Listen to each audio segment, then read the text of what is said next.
Supawinee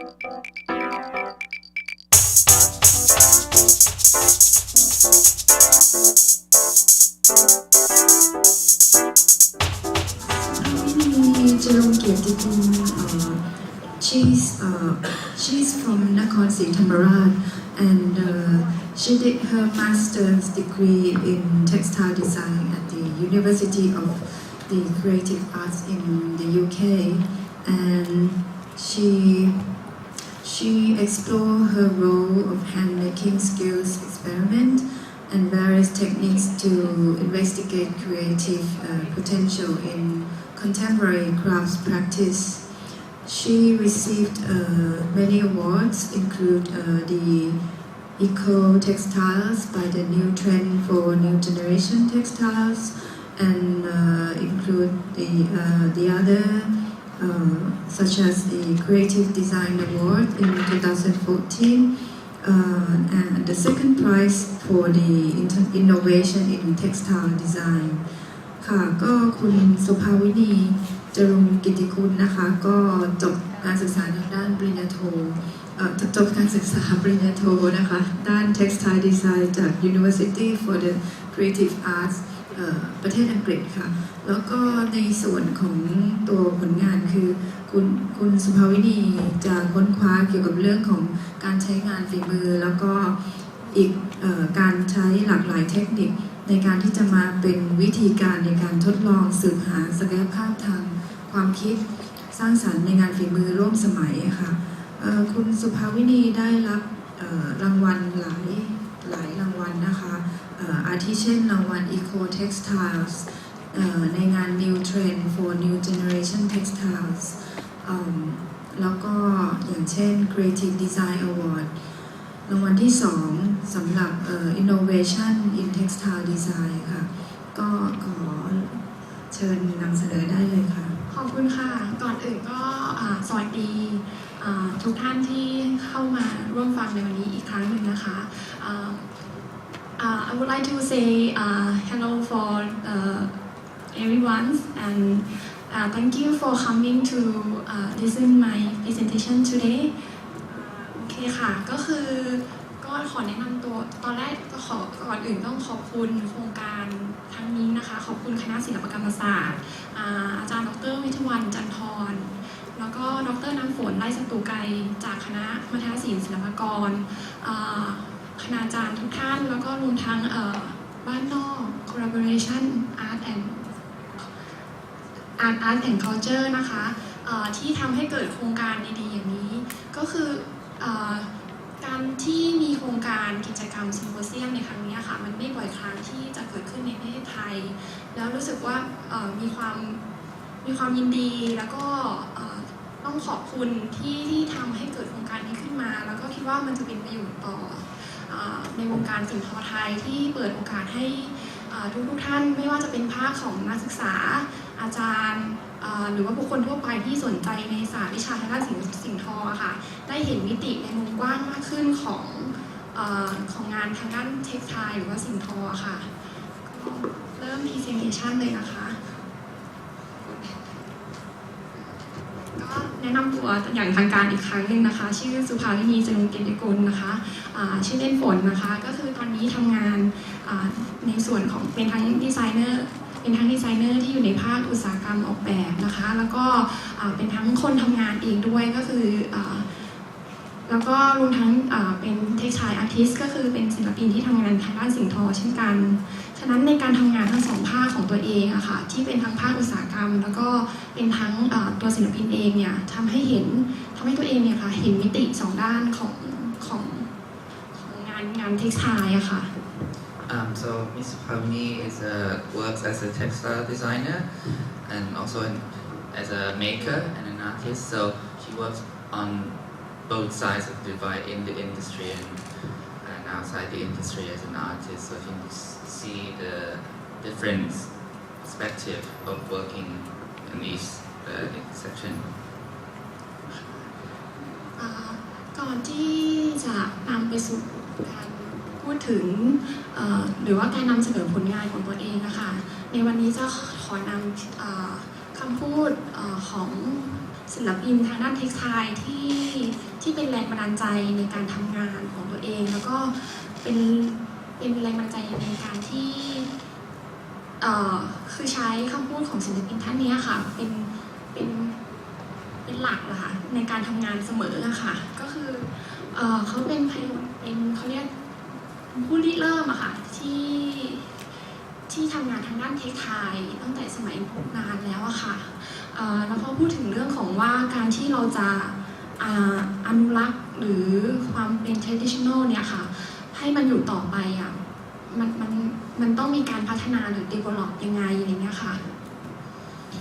So this is a quote that Ms. Supawinee take as a motto, and it's by a pioneer textile artist. It talks about how the development of traditional craft should process at the same time as other development. The craft should not stay still. แล้วก็คือการที่เราทำงานแล้วคำนึงถึงเรื่องของวัฒนธรรมดั้งเดิมของความเป็นรากเหง้าของทางด้านสินทอแล้วเราจะ develop ก้าวข้ามไปสู่ข้างหน้าเนี่ยค่ะเราความเป็นประเพณีอะค่ะคือมันเป็นทุนที่เรามีอยู่แล้วแต่ในณปัจจุบันเนี่ยเราอยู่ในโลกที่มันเป็นโลกที่มีความร่วมสมัยการที่จะให้ทุนทางวัฒนธรรมเนี่ยยังคงดำรงอยู่นะคะในฐานะที่เป็นนักออกแบบเนี่ยค่ะจึงมีส่วนสำคัญในการผลักดันให้องค์ความรู้เหล่านี้ค่ะยังคงอยู่ในณปัจจุบันและต่อไปในอนาคตได้ในบทบาทอะไรบ้างซึ่งจะพูดในลำดับต่อไปค่ะ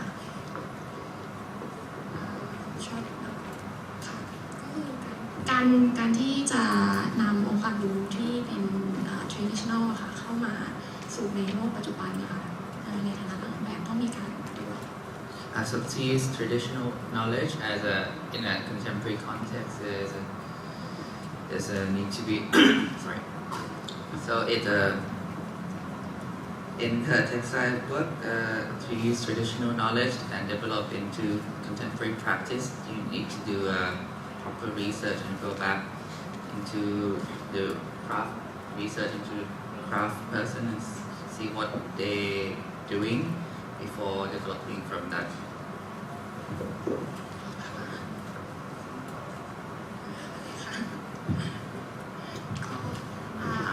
คืองานเทคไทยที่เรายังทำส่วนใหญ่ก็คือ based on มีพื้นฐานของการให้ความสำคัญของคุณค่าของงานทำมือค่ะแล้วก็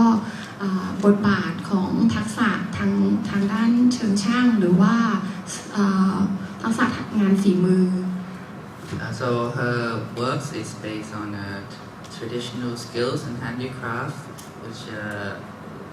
pass on from generation to generation. แล้วก็ตัวเองคือตอนที่เรียนทางด้านปริญญาตรีค่ะเลือกเรียนทางด้านสินทอแล้วก็มีความเชี่ยวชาญในเรื่องของการทอผ้า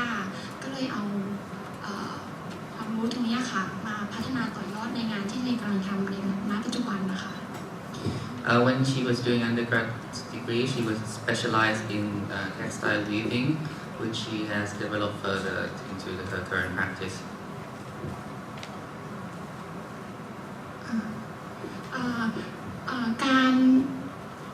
สิ่งที่ตัวเองให้ความสำคัญเสมอในการทำงานทางด้านสินทอค่ะคือเรื่องของการสื่อสารในฐานะที่เป็นนักออกแบบเป็นทั้งเป็นศิลปินที่เป็นต้นคนที่จะส่งสารไปให้กับคนที่ได้เห็นงานสินทอค่ะจึงคือจะให้ความสำคัญในเรื่องของบริบทของการถ่ายทอดองค์ความรู้เหล่านี้ค่ะไปสู่คนที่ได้มาสัมผัสผลงานเราค่ะ So communication is very important to her work as an artist and a designer in order to make sure that it's the right context and the right kind of knowledge is passed to the general public. นอกเหนือจากนี้ก็คือคำนึงถึง ความสำคัญของทางด้านเทคนิคอะค่ะคือตัวเองจะให้ความสำคัญในเรื่องโปรเซสของการทำงานค่อนข้างมากในช่วงคือไฟนอลงานที่เราจะสำเร็จออกมาเรายังไม่รู้ปลายทางเป็นยังไงแต่ว่าแก่นของการทำงานของตัวเองอะค่ะจะให้ความสำคัญกับโปรเซสตั้งแต่ inspiration แนวความคิดการเอาแนวความคิดมาประยุกต์ให้เป็นงานดีไซน์ที่จับต้องได้ So the core of her work is the process. Sometimes maybe she doesn't know what's the end result going to be, but the different kind of processes she goes through, sometimes the first inspiration, it's very important and play a significant role in the way she practices her work. ค่ะสำหรับวันนี้ค่ะเดี๋ยวในสไลด์ถัดไปเนี่ยค่ะกำลังจะพูดถึง2งานหลักๆที่เลือกมานำเสนอผลงานในวันนี้ก็คือเป็นงานเทคไทที่เป็นเกี่ยวกับดีไซน์กับงานเทคไทที่เป็นทางด้านรีเสิร์ชอะค่ะฉะนั้นเดี๋ยวจะได้เห็นมิติของงานเทคไททั้งสองทางนี้ค่ะที่แตกต่างกันในการทำงานนะคะของตัวเอง So today from now on she's going to present two works. One is a textile design, one is a research-based project, and you can see a different dimension of her works. การที่เราจะนำความเป็น traditional เนี่ยค่ะเล่าเรื่องผ่านความเป็นงานออกแบบที่เป็นร่วมสมัยเนี่ยมันมีหลายมิติที่จะต้องคำนึงถึงในเรื่องของการทำงานนะคะ So to work with traditional techniques but presenting it in a contemporary context, there's different dimensions you consider in working, which is she's going to explain. ผลงานชิ้นแรกที่จะนำมาพูดถึงที่มีบริบทที่เกี่ยวกับงาน textile design แล้วก็มีเนื้อหาที่เกี่ยวกับการdevelop ไอเดียไปสู่งานที่เป็นร่วมสมัยมากขึ้นนะคะก็คือเป็นผลงานเฟดนะคะเป็น carpet and pillow collection เป็นผลงานทอด้วยเทคนิคกี่โบราณค่ะผสมผสานกับการเทคนิคการย้อม So this is one of the projects that she did. It's a fade and a carpet and pillow collection. It's made using traditional loom and dyeing techniques and adapt to present it in a contemporary context.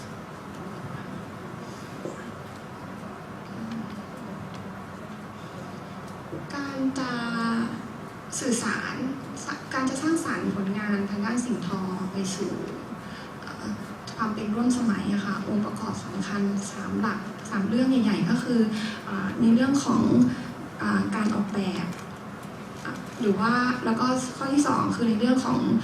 รูปทรงความสวยงามที่จะเป็นมิติของความเป็น visual ค่ะแล้วก็ข้อที่3ในเรื่องของเทคนิคและวิธีการที่เราจะนำมาใช้ในงานนะคะ So there's 3 different aspects to consider in working with traditional textile in contemporary context. There's design and innovative directions, and there's aesthetic concerns, how things gonna look, and how you can perceive, and there's a material and techniques from a traditional practice to consider. ก็บางครั้งคือในการที่จุดเริ่มต้นในการที่เราจะคิดสร้างสรรค์ผลงานอะไรสักอย่างที่มันจะเป็นเรื่องของการพัฒนาไปข้างหน้าค่ะคำถามที่ตัวเองจะเกิดขึ้นกับตัวเองเสมอคือเราจะทำยังไงให้ความเป็นองค์ความรู้หรือภูมิปัญญานี้ค่ะไปสู่ในความเป็นงานดีไซน์ที่เป็นร่วมสมัยดังนั้นมันจะเกิดเป็นแรงบันดาลใจของผลงานทุกชิ้นของตัวเองที่จะตั้งคำถามก่อนเสมอว่าผลงานชิ้นนี้มันจะมีประโยชน์ยังไงมีอะไรที่มันจะสื่อสารไปกับสังคม So the way she works is another question she asks herself is how can she use traditional knowledge to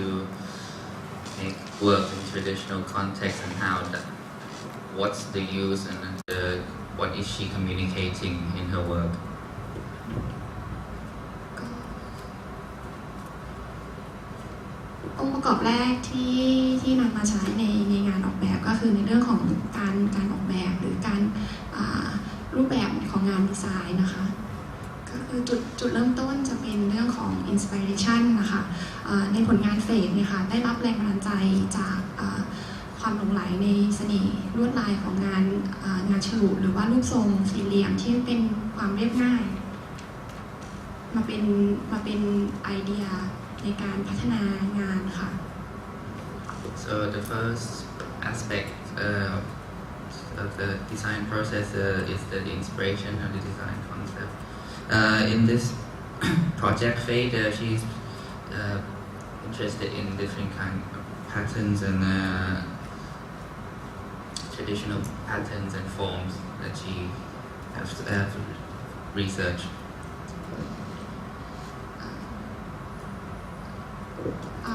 แนวความคิดของผลงานที่จัดแสดงอยู่เนี่ยค่ะก็คือต้องการนำเสนอ Product หนึ่งชิ้นที่เป็นเกี่ยวกับทางที่ใช้ทุนทางด้านของทางด้านการทอผ้าค่ะมาสร้างสรรค์ใหม่ในมิติที่ไม่ใช่เป็นเพียงแค่ผ้าทอแต่ว่าต้องการให้มันเป็นผลิตภัณฑ์ที่เป็นไลฟ์สไตล์ค่ะเป็น Product ขึ้นมาที่คนสามารถนำไปใช้ได้ในความเป็นจริงนะคะ So the goal of doing this project is to use traditional knowledge and skills and make work that's not just beautiful or just a weave textile but it's to make something that is usable and practical and beautiful in a contemporary context. ค่ะแล้วก็สิ่งสำคัญในงานชิ้นนี้ก็คือให้ความสำคัญสองเรื่องก็คือเรื่องของการทอกับการย้อมนะคะก็คือเป็นเทคนิคการทอแบบกี่โบราณกับการย้อมที่มาผสมผสานในชิ้นงานนะคะ So the two important elements of this project is the dyeing and weaving process, which is from traditional. จากบนสไลด์เนี่ยค่ะคือมันเป็นเทคนิคการย้อมที่ในงานสิ่งทอที่เราเห็นอยู่แล้วแต่ว่าการที่เทคนิคการย้อมเนี่ยจะเข้ามาเขาเรียกเป็นสื่อที่ทำให้งานดีไซน์มีความน่าสนใจทำได้อย่างไรเนี่ยมันเป็นความคิดที่ว่าจะต้องคือเห็นถึงเหมือนเรื่องของการไล่เฉดนะคะของการย้อมหรือว่ามิติของการที่เราสามารถใช้เทคนิคนี้ค่ะมา develop เป็นงานหัตถกรรมทางด้านสิ่งทอให้มันมีความน่าสนใจมากยิ่งขึ้นนะคะ So this is not a revolutionary dyeing technique, but he thinks about how he could use dyeing technique to integrate and make it into design and make it interesting for people. สองรูปที่อยู่บนสไลด์เนี่ยค่ะเป็นยกตัวอย่างมาให้เห็นภาพของเทคนิคของการย้อม2มิติที่เราเห็นว่าคือภาพซ้ายที่เห็นนะคะมันคือเป็นผ้าที่มันมีลายอยู่แล้วแต่การเทคนิคการย้อมเข้ามาช่วยทำให้มิติของผ้าที่มันมีลายค่ะมันมีเฉดสีที่มันเพิ่มมากขึ้นหรือรูปทางขวาที่เป็นเทคนิคของการย้อมที่เล่นกับแพทเทิร์นที่เกิดขึ้นบนผ้าก็คือเป็นการสกรีนลายง่ายๆบนผ้าสีขาวอะค่ะแต่เมื่อเราใช้เทคนิคเนี่ยมาคิดกับการพอเอาไปย้อมอะค่ะแพทเทิร์นที่อยู่บนลายผ้ามันจะปรากฏขึ้นมา So the right image is already the fabric already has a pattern on it. Then she did dye it. Then on the right image there's already got pattern on it, and then she did dye it. And the left image, she screened the patterns on, then dye it. ค่ะเป็นภาพตัวอย่างเป็นไอเดียไม่ It's ใช่ an example of a process she's gone through. Yeah. เมื่อนำความองค์ความรู้ทางด้านการย้อมมาผสมผสานในงานก็จะมีเรื่องของการนำความเป็น traditional ของการทำเหมือนผ้ามัดหมี่อะค่ะแต่ว่าในชิ้นงานนี้ก็คือใช้เทคนิคขององค์ความรู้ทางด้านของชีวริก็คือเป็นการมัดย้อมผ้าแล้วก็ทำให้เกิดลายด้วยจากการเย็บหรือการใช้อุปกรณ์นะคะคือเห็น เห็นมุมเห็นมิติในเรื่องของว่าเราสามารถพอย้อมแล้วเราก็ย้อมไล่เฉดแล้วมันก็ยังเกิดแพทเทิร์นจากการเย็บคือมันเหมือนซ้อนสองเรื่องราวอยู่ในหนึ่งการหนึ่งงาน Also in this work she used the shibari dyeing Japanese dyeing technique and it involved both dyeing the fabric and sewing to create pattern. yes ก็พอได้แรงบันดาลใจจากเรื่องของการย้อมทั้งการยิบดายกับชิโบริแล้วนะคะก็คือนำไปสู่ในเรื่องของการคำนึงถึงเรื่องของรูปทรงแพทเทิร์นของลายที่นำมา develop ในงานดีไซน์ค่ะ So she's going to talk further about the direction of aesthetic direction and about the pattern that she's done. ในรูปนี้ก็คือเป็นการออกแบบลายผ้าทอค่ะโดยเป็นวิธีที่เราต้องทำกันอยู่แล้วก็คือออกแบบลายผ้าทอบนกระดาษกราฟอะค่ะ This is what textile designer normally do.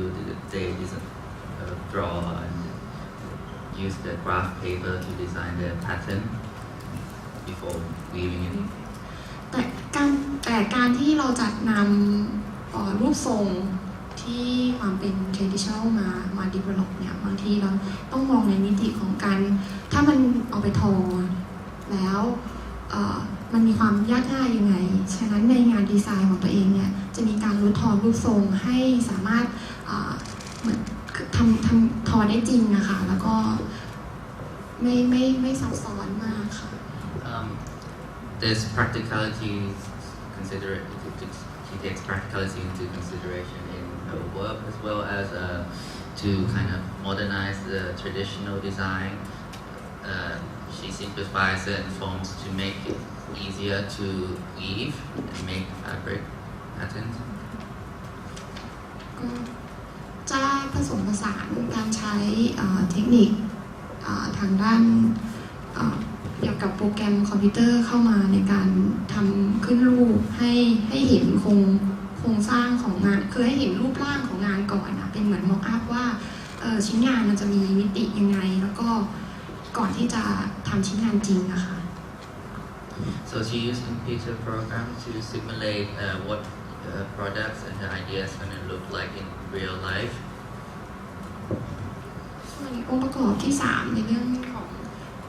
ของวัสดุการเลือกใช้วัสดุและเทคนิคที่นำมาใช้ในงานออกแบบนะคะ The third aspect is the choice of material and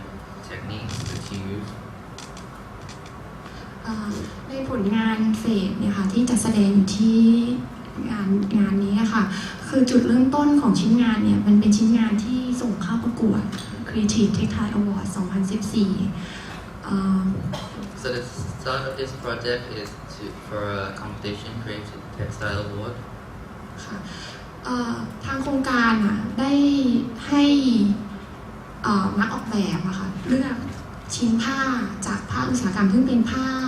ฝ้ายธรรมดาผ้าฝ้ายหรือว่าผ้าที่เป็นเส้นใยธรรมชาติเข้ามานำมาใช้ในงานออกแบบแล้วก็ให้นักออกแบบค่ะ develop ใหม่ก็คือจะทำยังไงให้ผ้าส่วนใหญ่ที่เราจะเห็นว่าผ้าที่เป็นธรรมชาติเนี่ยผ้าฝ้ายผ้าคอตตอนหรือว่าผ้าเส้นใยแบมบูคือลุคของผ้าจะดูเก่าดูการใช้งานจริงนะคะคนไม่ค่อยนิยมSo the brief of this competition is to use industrial made like common cotton fabric to reinvent the design and design something out of it with a common material. ก็ในชิ้นงานผลงานทั้งนี้ค่ะก็เลือกเป็นผ้าเส้นใยแบมบูค่ะผสมกับคอตตอนนำมาคือตอนแรกมันจะเป็นผ้าผืนแล้วก็นำมาตัดเป็นเชดเป็นเส้นเป็นริ้วๆยาวๆค่ะแล้วก็ทำให้ขึ้นรูปให้มีลักษณะเป็นเหมือนเป็นเส้นได้จำลองให้เป็นเหมือนเส้นได้เป็นยาวๆค่ะซึ่งจะเป็นในสไลด์ถัดไปอะค่ะ What her choice of fabric is a mix of bamboo and cotton, and they come in just normal length, but she cut them into small strips and transform it into a sort of thread, a cotton thread, a sort. Yes ก็คือใช้วิธีของการเย็บให้มันเป็นลักษณะเป็นกลุ่มๆใช่ Yeah, strips. ก็ทุกครั้งนอกจากที่คือนำผ้าที่เป็นเส้นใยธรรมชาติมาทำให้มันมีความน่าสนใจมากขึ้นแล้วนอกเหนือจากนี้ก็คือในเรื่องของการคำนึงเรื่องของการคำนึงของเรื่องของสิ่งแวดล้อมอะค่ะก็คือในชิ้นงานครั้งนี้ค่ะเลือกใช้วัสดุที่เป็นเส้นใยที่เหลือใช้จากในภาคผลิตหรือว่าเป็นเส้นได้ที่เราย้อมแล้วก็คือมันมีความด่างมีความใช้งานไม่ได้แล้วอะค่ะเอามาใช้ในชิ้นงานนี้ค่ะมาทำให้เกิดประโยชน์ขึ้นค่ะ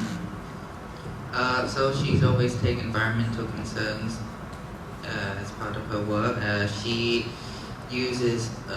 leftover materials from industrial process, made in factory, or like dye that didn't go as planned, and you reuse those materials again. And what? อันนี้ก็คือในเส้น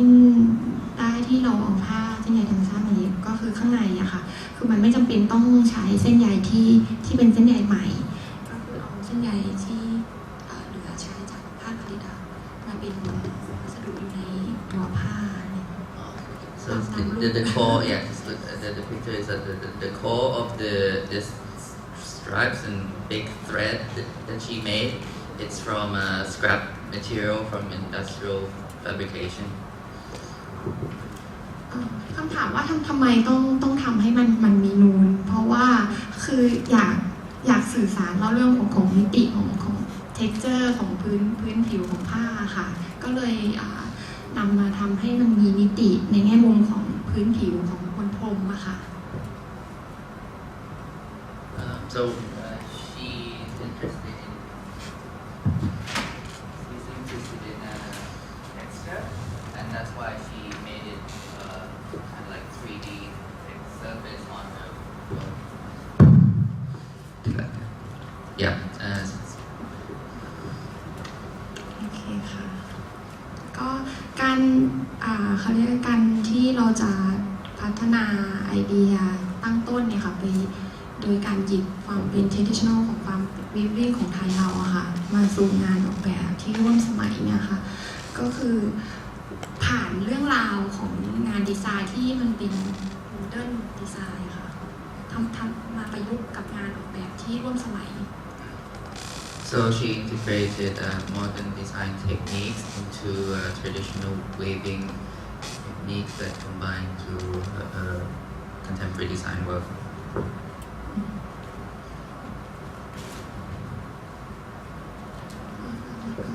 อันนี้ก็ให้เห็นชิ้นงานที่ตอนทอมามันจะเป็นพื้นสีขาวหมดเลยอะค่ะแล้วก็ให้เห็นเรื่องถึงคาแรคเตอร์ของ textureของการเลือกใช้วัสดุแล้วก็บางครั้งในการที่เราจะทอชิ้นงานนะคะมันไม่คือชิ้นงานอันนี้มันเป็นพรมมันไม่ใช่ผ้าฉะนั้นมันมีมิติของการดูในเรื่องของการนำเส้นใยมาใช้ที่บางครั้งอาจจะไม่ได้เป็นเส้นใยที่เล็กแต่เราจะทำยังไงให้มันตอบสนองกับชิ้นงานนะคะการใช้ประโยชน์ของชิ้นงานนะคะ So this is the fabric just after weaving. This is used for the carpet work. This is before dyeing, and you can see the texture that she created and the materials that she uses to create that texture. และนี่เราก็ให้เห็นว่าภูมิปัญญาของการทอผ้าค่ะมันสามารถถ่ายทอดผ่านชิ้นงานในรูปแบบใหม่ๆที่ไม่ใช่เป็นแค่ผ้าทอที่เป็นแค่ผ้าถุงผ้านุ่งอย่างเดียวแต่ว่าในมิติใหม่ของชิ้นงานนะคะ So the goal of this project is to show that traditional techniques can be used other than like traditional garments such as skirts or dress, but into like decorative objects like carpets as well. แล้วก็โดยสอดแทรกรูปแบบลวดลายในลักษณะที่เป็นงานประยุกต์ที่สามารถใช้ในยุคปัจจุบันได้ค่ะ So the pattern that she uses apply from traditional patterns and it's a more modern take on those patterns. อันนี้ชิ้นงานเมื่อพอนำไปย้อมอะค่ะก็คือเล่นของเรื่องเทคนิคกับวัสดุก็คือว่าวัสดุที่เป็นพื้นแบ็คกราวด์กับตัวลายอะค่ะมันเป็นวัสดุเส้นใยธรรมชาติก็คือพื้นทอด้วยวูลแล้วก็ตัวที่ทอเป็นลายก็คือเป็นผ้าเส้นใยธรรมชาติเหมือนกันแบมบูเฟบริก So this is a next step of the work. She's combined the base background fabric, which is made of wool, and แบ็คกราวด์เป็นวูลค่ะ wool. Yeah, the base is bamboo. ค่ะแล้วก็ใช้เทคนิคของเรื่องของการย้อมมาไล่เฉดทำให้ก็คือเราทอมาเป็นชิ้นผ้าสีขาวเหมือนในรูปนี้ใช่ไหมคะแล้วก็เมื่อนำมาย้อมนะคะเอฟเฟกต์ของการย้อมมันจะมีมิติว่าเส้นใยวูลอะค่ะมันสามารถกินสีได้ที่ความร้อน100 องศาแต่ว่าแบมบูเป็นเส้นใยผ้าธรรมชาติมันจะดูดซับสีได้น้อยกว่า Okay, so this is the texture is created. It's already happened there when you weave it, but because the dyeing technique resulting to this final product, this is because the different the wool absorbs more dye than the bamboo thread. ก็ในภาพที่อยู่บนสไลด์นี้ก็ต้องการให้แสดงให้เห็นถึงเรื่องของ texture ค่ะมิติของลายที่มันแสดงเด่นชัดขึ้นเมื่อถูกนำไปย้อมอะค่ะ Another sample of the work, and as you can see how the textures and the different shades react to the lighting. อันนี้ก็เป็นรูปอื่นๆของ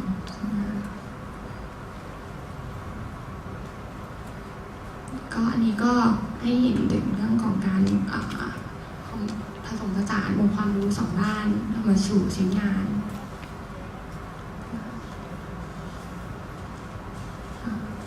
แล้วก็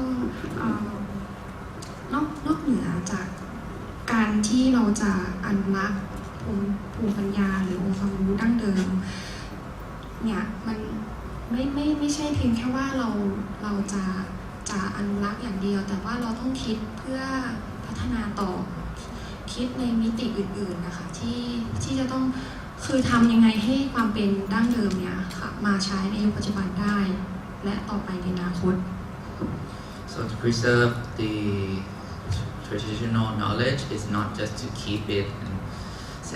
make it set in stone, but it's to develop from the original and make it usable in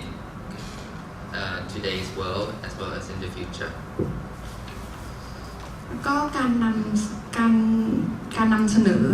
ในมุมมองของงานหัตถกรรมที่เป็นร่วมสมัยผ่านองค์ประกอบของเรื่องของความรู้ทางด้านเทคนิคการคำนึงถึงการใช้งานและโครงสร้างในการออกแบบค่ะ For traditional to concern with the traditional technique in contemporary design to use is an important consideration to thinking about the making and communication. ก็ชิ้นงานต่อไปก็จะเป็นเรื่องของ textile research นะคะ So the next part of the presentation is going to be about the textile research.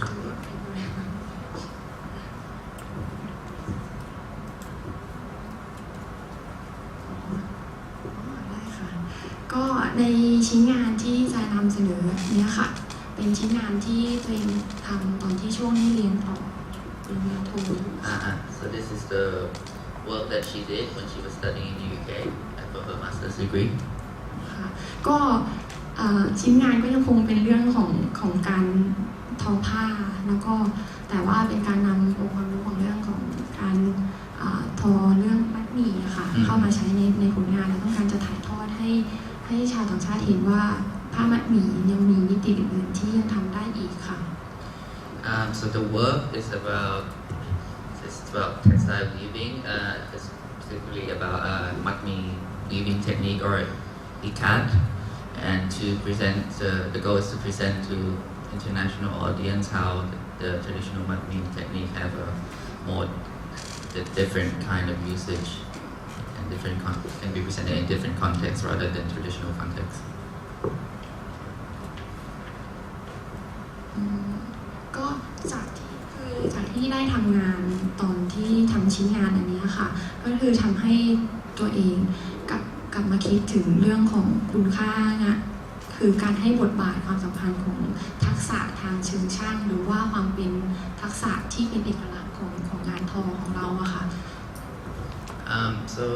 the work here is she takes more focus on a traditional textile process and the value of it,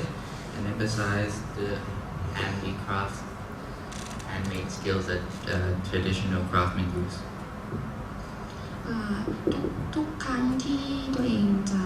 นำแรงบันดาลใจมาใช้ในการทำงานเนี่ยค่ะก็จุดเริ่มต้นก็จะมาจากสิ่งรอบตัวที่ได้เดินทางไปเห็นหรือจากการถ่ายรูปแล้วนำมาเอาสิ่งที่ตัวเองได้เห็นได้สัมผัสอะค่ะมาประยุกต์มาถ่ายทอดในเรื่องราวใหม่ผ่านเทคนิคทักษะที่ตัวเองเรียนมาคือเรื่องค่ะ Her inspiration is mainly from what she's seen, what surrounds her, and she generally takes photographs of what things that interest her, and to combine those inspirations with the technique that she learned before to make it work.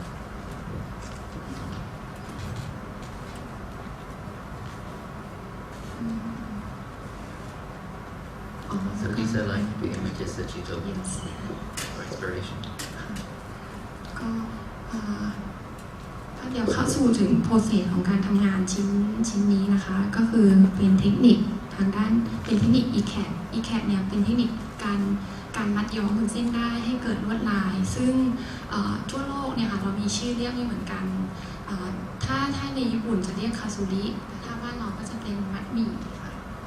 So now she's going to talk about the technique and process that she used in making this work. It's called ikat, but different countries and different cultures have different names for it. But it's basically a Thai dyeing method of creating the different colors on the thread. And in Thailand it's called matmi, or in Japan it's called kasuri. ก็ในสไลด์เนี่ยค่ะมันก็โชว์เรื่องของเทคนิคของมัดหมี่ในเรื่องของการมัดเส้นได้ให้เกิดแพทเทิร์นขึ้นมาแล้วก็นำไปทอ Yeah, so the process is to tie either warp or weft yarns bound them together, and the dyes. Some of the dye would absorb more. Some of the thread would absorb more dye than the other. ในภาพซ้ายที่เห็นก็คือเมื่อกี้ที่ก่อนหน้าที่บอกว่าเรื่องของแรงบันดาลใจที่จะเห็นเรื่องของสิ่งที่ได้พบเห็นนะคะใบไม้ที่มันมีการเคลื่อนไหวอยู่ตลอดคือก็เห็นถึงการเคลื่อนไหวของวัตถุหนึ่งนะคะแล้วก็นำตรงนี้ค่ะมาบอกเล่าเรื่องราวผ่านเทคนิค So if you remember the previous slides about the photos she took of moving dried leaves, and she's transformed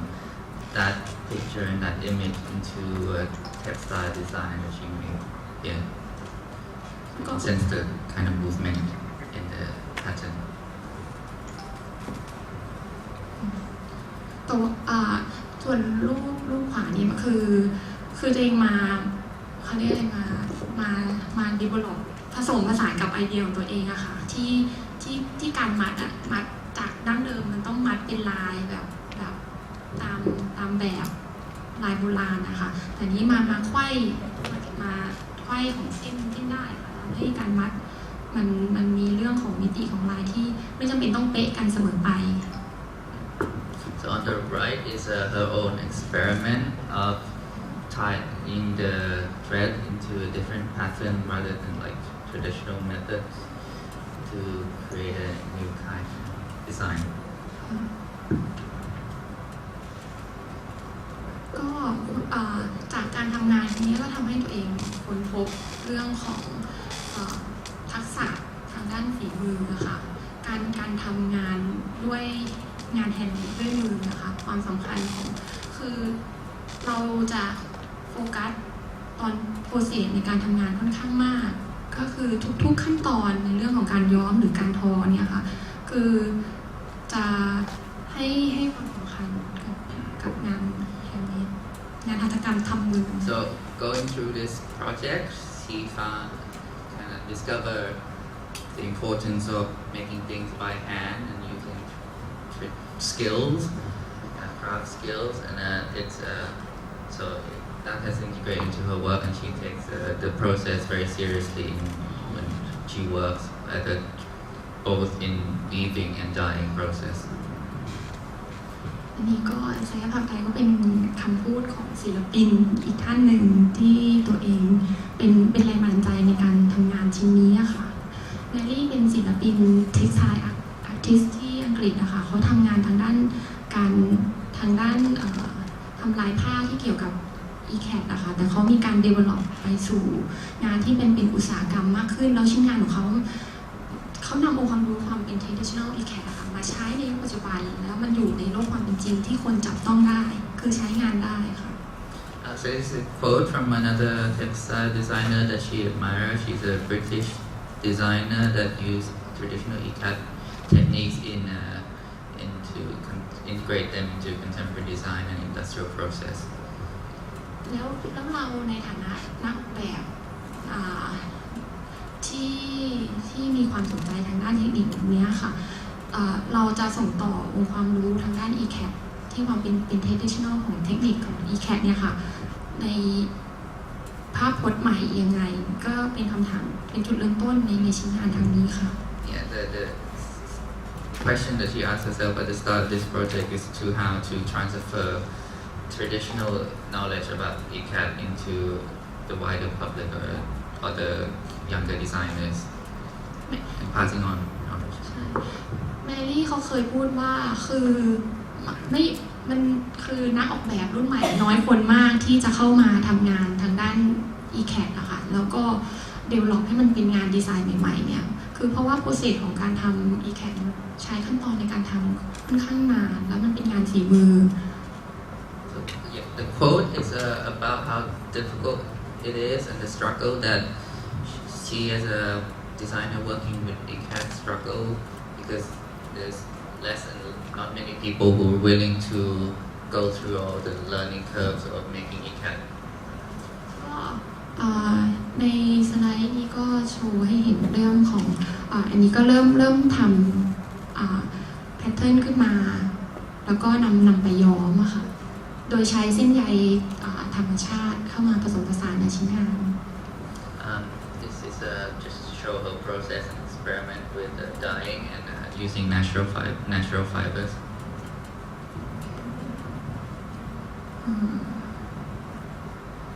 ก็นี่ก็ให้เห็นคือตอนที่ทำงานชิ้นนี้ค่ะจะอยู่ในสตูดิโอค่อนข้างคือจะทำงานกับตัวเองอยู่ตลอดเวลาก็คือทั้งย้อมทดลองการย้อมแล้วก็ทดลองการมัดหลากหลายวิธีอะค่ะแล้วเราค้นพบวิธีที่เป็นของตัวเองแล้วเลยมาใช้ในงานสร้างสรรค์ So when she was making this work, she spent a lot of time in the studio just trying out different ways of weaving and dyeing, and that's kind of after a lot of experimentation, she found her own process of working. คือเทคนิคมัดหมี่มันมีเสน่ห์ตรงที่มันสามารถคือลวดลายทำขึ้นรูปขึ้นให้เห็นเป็นลายผ้าได้ตามจินตนาการของเราหรือตามที่เรามัดอะค่ะฉะนั้นแพทเทิร์นเนี่ยคือมันก็ไม่ได้จำกัดว่าจะต้องเป็นรูปแบบดั้งเดิมเสมอไปซึ่งในงานชิ้นนี้ตัวเองก็ได้ทดลองมาแล้วก็ผสมผสานกับการของเรื่องของการย้อมด้วยค่ะ So because it's ECAT technique, it's very flexible. You don't always need to use traditional patterns, and the way you tie it and dye it has almost limitless possibilities. พอจากการที่ตัวเองทำงานทดลองโดยทดลองอยู่ในห้องทดลองเนี่ยมันทำให้ตัวเองเข้าใจถึงงานหัตถกรรมมากขึ้นนะคะมันเหมือนเราได้มันใช้ฝีมือเราใช้จิตวิญญาณเราในการสร้างสรรค์ผลงานออกมาค่ะ Going through this work, an experiment process, she better understood what it's like to be an artisan, working with hand and thinking about the details of different process.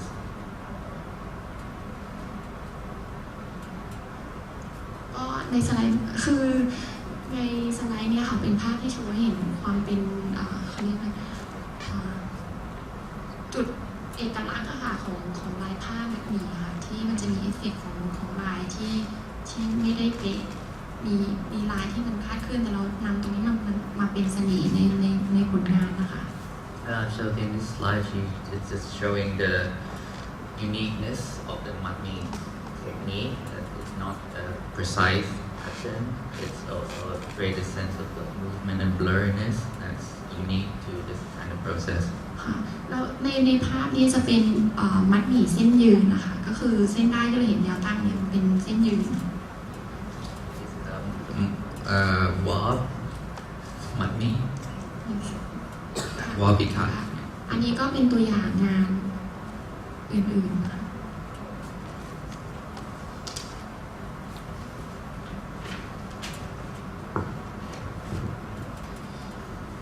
These are like the different samples for work and installation.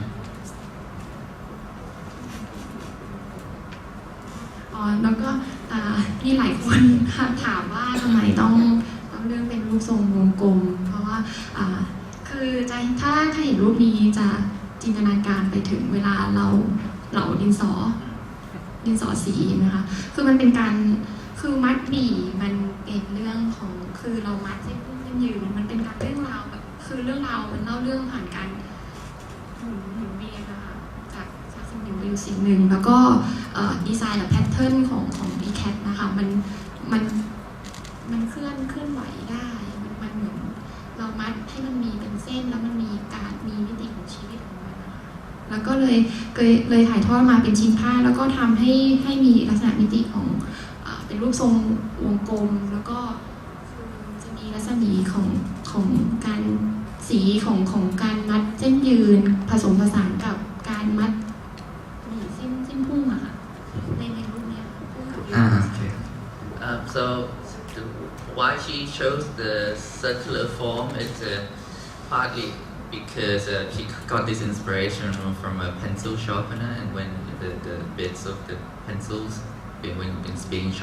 sharpened coming out, but also the concept is about a cycle of a making process, the matmi making process, and the rays of color coming out of it is a contrast between wall ikat and weft ikat.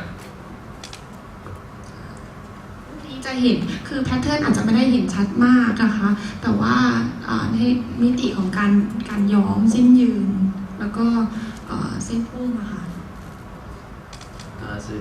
it might not be very clear the pattern, but you can see the contrast between the weft and weft ikat technique. ก็อันนี้ก็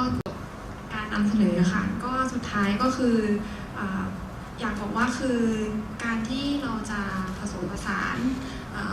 องค์ความรู้ทางด้านสิ่งทอค่ะเข้าระหว่างความรู้ที่เป็นประเพณีหรือคือองค์ความรู้ดั้งเดิมกับยุคสมัยของ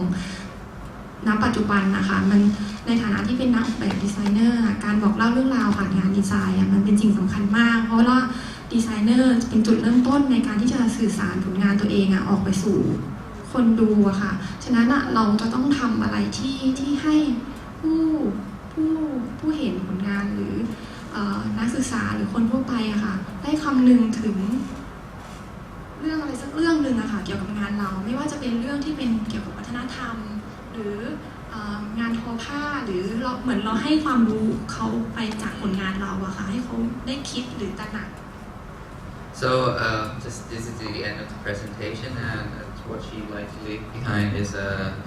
as a designer who works with the traditional knowledge of craft. She says that as a designer, has an important role of communicating a certain message, and your design should have a certain narrative, or whatever that might be, whether to communicate a certain culture and idea to people and let people think when they see your work. แล้วก็ขอบคุณค่ะ Thank you. Thank you. I normally don't ask questions, but I have one question. Why do you use wool with the cotton in your carpet? เพราะว่าคือที่ใช้เส้นได้วูลอะค่ะคือมีสองประเด็นนะคะคือตอนนี้ค่ะที่ตัวเองเป็นงานออกแบบอยู่เนี่ยทำงานร่วมกับบริษัทที่เป็นบริษัททำพรมอะค่ะแล้วเข้าไปเห็นในมิติของว่าที่โรงงานเขามีเส้นได้วูลที่มันเหลือใช้จากภาคอุตสาหกรรมอะค่ะที่แบบย้อมแล้วบางทีคือลูกค้าไม่ต้องการแล้วมันเหลือเยอะมากเป็นตันจะนำตรงนี้ค่ะมาเข้าในผสมผสานในชิ้นงานนะคะได้ยังไงแล้วก็อีกมิติหนึ่งในเรื่องของเทคนิคเพราะว่าแนวความคิดของตัวเองก็คือต้องการผสมผสานงานทอกับงานย้อมฉะนั้นเราทอแล้วย้อมมันจะเป็นมิติเดียวแต่ถ้าเราทอแล้วเอาเรื่องของการย้อมมาเขาเรียกอะไรคือในงานนี้ค่ะมันจะเป็นการเล่นเรื่องของการย้อมก็คือเส้นได้ที่เป็นผ้ากับบัมบูมันกินสีไม่เท่ากันนะคะในเมื่อถ้าเราเอาติดสีไม่เท่ากันนะคะมันก็เลยเหมือนทำให้เราย้อมครั้งเดียวแต่ว่าผ้าที่เกิดขึ้นเนี่ยค่ะมันมีมิติของลายที่เกิดขึ้นเหมือนเราย้อม2 ครั้งเหมือนเราย้อมเส้นได้ผ้าและย้อมพื้นแต่จริงๆแล้วไม่เราทอผ้าเป็นสีขาวแล้วเราไปย้อมลายมันจะปรากฏขึ้นเองค่ะ apart from the techniques and the desire to create a pattern from one step process of dye, like what I've explained before, because a different absorption rate of wool and bamboo fabric. So when you when you weave it, it comes out at white color. But when you dye it, it's just only one. The pattern just simply come out appear here. But it's also because another consideration she's taking into account is that so during that project she worked with a textile manufacturer and she visited the factory and there's a lot of leftover fabric and wool and because like different experience that the customer rejected so she wanted to use those leftover things from industrial process and reuse it into something useful. Thank you very much. Because as I know, we still have to import wool, right? Yes. Okay. All right. Thank you. Our first speaker, คุณฝน Supawinee Charungkiattikul. She represents as a maker who expand her role as a designer in industry. This is quite interesting, especially when especially her intention that the woven textile should be extend its traditional skill in the daily life. So she has done a lot of research and experiment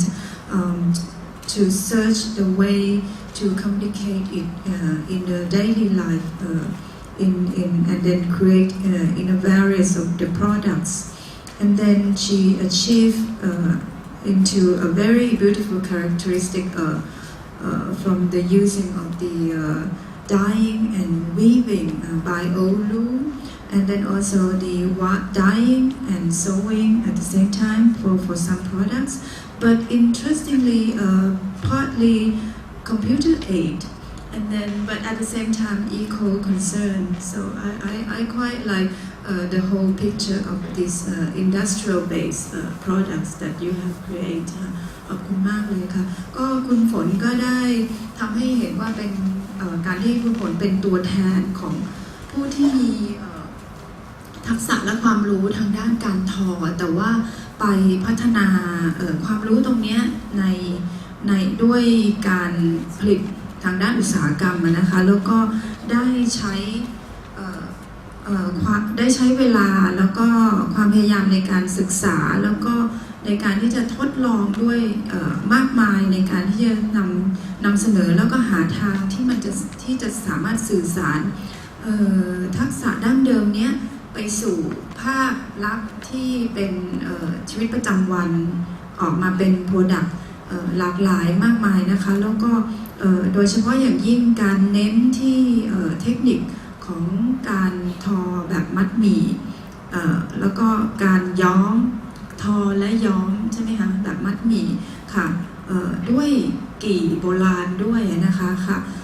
แต่ว่าก็ในระหว่างช่วงของการพัฒนาเนี่ยคือใช้กระบวนการทางคอมพิวเตอร์ด้วยในการที่จะสร้างตัวผังของแบบที่จะออกมาด้วยแล้วก็แต่ว่าก็มีความสนใจที่จะนำเสนอให้ตัววัตถุดิบเนี่ยเป็นวัตถุดิบที่เป็นวัตถุดิบที่เหลือใช้หรือว่านำวัตถุดิบกลับมาใช้ใหม่จากที่มันอยู่ในระหว่างของการสูญเสียในระหว่างของโปรดักชันด้วยนะคะซึ่งก็เป็นภาพรวมที่น่าสนใจมากในงานอุตสาหกรรมแต่ว่าเป็นงานความรู้ทางดั้งเดิมที่มาพัฒนาค่ะขอบคุณมากนะคะ